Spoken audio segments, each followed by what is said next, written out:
Octantina. Holanda, entrando na nossa parte final aqui da nossa conversa, né?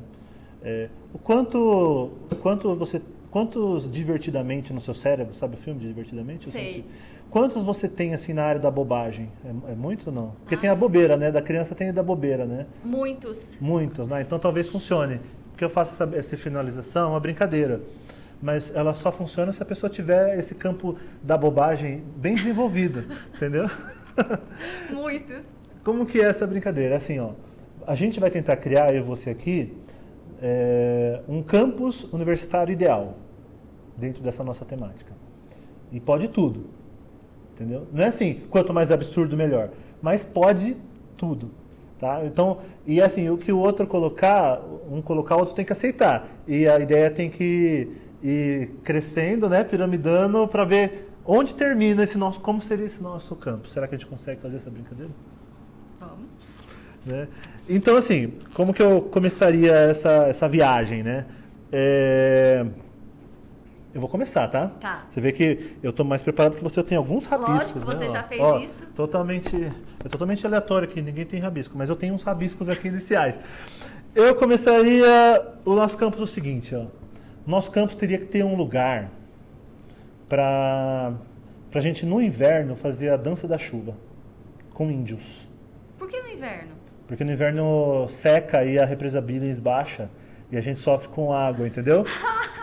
Com falta de água. Então aí no inverno, para não ser aleatória, para ter um motivo, a gente chama alguma tribo para vir dançar. Então é padrão assim nos campos universitários, ter no inverno tribos indígenas que fazem a dança da chuva. Tá.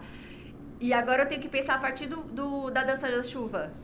A única coisa que existe no nosso campus até agora é que no inverno tem essa prática de ter dança da chuva, com índios. Tem que ser índio. Agora você pode criar outras coisas em cima disso. Tá. Nosso campus tinha que ter a oportunidade de cada professor dar aula com outro professor de uma área oposta, junto. Entendeu? Por exemplo, eu dar aula com o professor de cálculo. Sim. E aí, na hora que ele está explicando o cálculo, eu pego um gancho e explico a minha matéria dentro daquilo que ele falou, ou na hora que eu estou explicando alguma coisa, ele explica a matéria dele e a gente mostra como as duas matérias estão juntas. Nossa, isso é legal. Isso uma vez eu fiz com o Thiago Estrela. Ele chegou... Mas são os dois da exatas, não funciona. Tinha que ser opostos. Entendi. Exatamente, né? Para ter os opostos se misturando ali e ter toda a graduação. Para ter conflito. Eu acho também que a gente poderia no campus, naturalmente, sabe o quê? Tipo, chamar o pai, chamar o tio para vir dar uma aula. Porque, por exemplo, meu pai, ele sabia muito de fazenda, por exemplo. Bem mais que eu, bem mais que meus alunos, tem uma sabedoria. Acho que a gente podia trazer alguém que tem alguma sabedoria e fazer parte. Obrigatoriamente, normalmente, os alunos vão ter contato com essa pessoa que tem essa sabedoria. Eu acho que o aluno também poderia, no nosso campus, claro que você tem que cumprir o que o MEC manda em algumas formações, mas que o aluno poderia eleger matérias que não fossem matérias fixas, mas que ele quisesse cursar e que muitas vezes não tivesse nada a ver com a formação dele. Eu quero fazer engenharia mecânica, mas eu quero ter aula de cupcake. E aí ele viria aqui no McFay e aprenderia a fazer cupcake. Que da hora. Ia vender o cupcake dele. Ia vender o cupcake dele, entendeu? E ele tivesse essa oportunidade num horário para fazer aulas diversas. Perfeito. Com profissionais diversos. Perfeito. E que às vezes já estão dentro do campus, né? Porque exatamente. Para fazer pão de queijo eu ia aprender a fazer aqui. Então, acho que as nossas ideias já misturaram aí, porque eu falei trazer o pai, mas podia ser qualquer pessoa do campus. Podia ser a moça que cozinha, que vai dar aula de cupcake para ele. Podia ser um inspetor que deu a chave pra gente aqui, que dá aula de alguma coisa. Ou seja, todo mundo que está aqui dentro tem alguma sabedoria. Algum talento. Exatamente, para transmitir. Aí ficaria um ambiente bem mais universalizado mesmo. Sabe o que eu acho que poderia ter aqui? Obrigatoriamente tinha que ter um espaço com crianças. Sim. Obrigatoriamente. Ou seja, os professores podem trazer os filhos, os alunos. E esse espaço com criança, ele ia ser meio que o nosso tribunal da verdade. Ontem eu estava numa reunião, foi muito engraçado, porque entrou uma criança, filha de um de uma das professoras. E a mãe falou assim, né? Criança é muito autêntica, né? Você falou da É, verdade. exatamente. E a mãe falou, fala boa noite. Não. E a criança saiu correndo, tinha 3 anos. Eu falei assim, por que isso? Eu não queria dar boa noite, ela tava chateada com alguma coisa. Não quero falar. E a mãe ficou assim, possessa, mas é isso. É porque a criança ainda não programou os preconceitos, né? A criança a programação é um computador formatadinho assim, entendeu? Por isso que eu falei assim, qual é uma verdade? A gente tá muito, vamos lá onde as crianças estão brincando, vamos perguntar para elas, entendeu? E aí seria o parecer final. A aula foi boa? Não. Exatamente. Você gosta desse professor? Não. Exatamente. Você acha que está tendo muito trabalho para fazer no semestre? Eu acho, tio, tem muita coisa para fazer. Beleza? A gente reduz um pouco. Eu acho também que nosso campus poderia não ter ter uma flexibilidade de horários. Uhum. Porque tem pessoas que funcionam de dia, Sim, tem pessoas que funcionam de noite, Uhum. tem pessoas que funcionam de madrugada, né?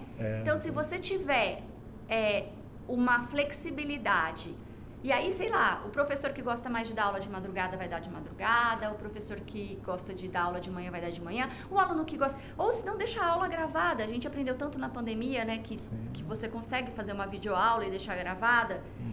E aí você ter essa flexibilidade. Sim. Eu, por exemplo, sou uma pessoa diurna. Eu acordo super bem 5 horas da manhã. Uhum. Mas deu 10 horas da noite, eu tô também. acabada. Eu também. E lá em casa, meu marido é o contrário. Ele estuda das 10 às 2 da manhã perfeitamente. Só que 6 horas da manhã ele não é ninguém. E imagine que ele é engenheiro civil. Então, quando ele tem que estar na obra às 7 horas, é o caos.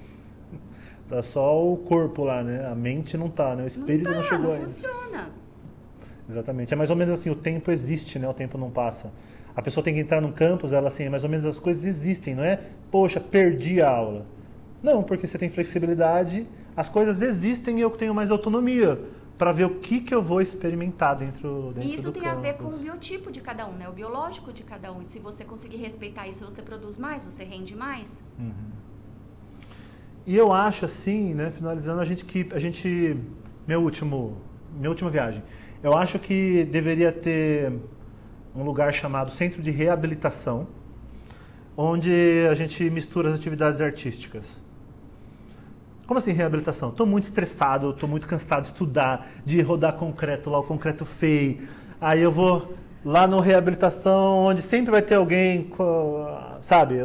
Habilidades artísticas não é apresentações artísticas, eu posso fazer a arte, eu posso consumir a arte, mas isso deveria ser muito fluido e acontecendo também. Ia ser bom, né? Falta o seu último. O meu último seria inverter os papéis um dia. Todo professor virar aluno e todo aluno virar professor. Pelo menos, não tem um filme, eu adoro aquele filme meio doido, né? Que você um dia pode fazer tudo ao contrário, que é o dia, e aí você não vai ser punido por nada, né? Eu não lembro o nome do filme, mas é um filme que você troca os papéis. Então, assim, você pode matar todo mundo, por exemplo, no filme, que você não vai pra cadeia. Então, um dia no semestre, tudo vai ser ao contrário. E você escolhe o que você quer ser ao contrário de quem você quer ser, de quem você é. Então, eu quero ser a pessoa que limpa a feia. Então, eu vou ser a pessoa que limpa a feia. Eu quero ser o professor, aí eu vou ser o professor. E nesse dia do contrário, você experimenta a vida do outro. Nossa, que legal, né? Porque, por exemplo, a gente tem que fazer uma palestra para um professor, tipo uma aula, né? Uma reunião de departamento. Um dia eu quero ser o reitor. Não, ninguém presta atenção. Ninguém presta atenção. Aí você vai fazer uma atividade de aprendizagem ativa, né? Aí você vai fazer com um monte de professor, o próprio professor tá assim, ai, não, que bobagem é essa? Passa a lousa logo para eu copiar aqui e ficar bonitinho no caderno, né? Seria excelente, né? O dia do contrário, um dia um reitor, você vira o reitor. Pensou um aluno virar o reitor? Tem um... Mas as medidas que ele tomar ficam permanentes, né? Senão não vale, né? Senão um dia ele faz de conta, né? Depende, né? Se ele mandar pro fogo no campus, aí não sei.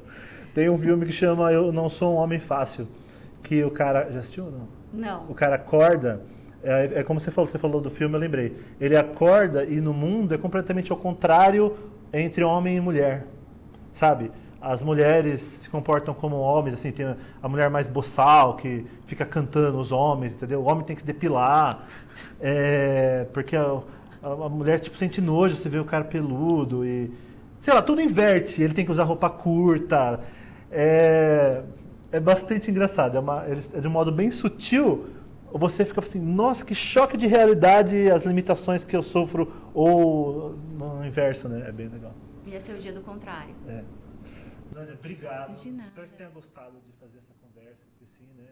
Eu acho que se essa nossa conversa realmente chegar em alguns dos universitários, alguém que vive esse ambiente universitário, vai sim ajudar a refletir pelo menos sobre isso.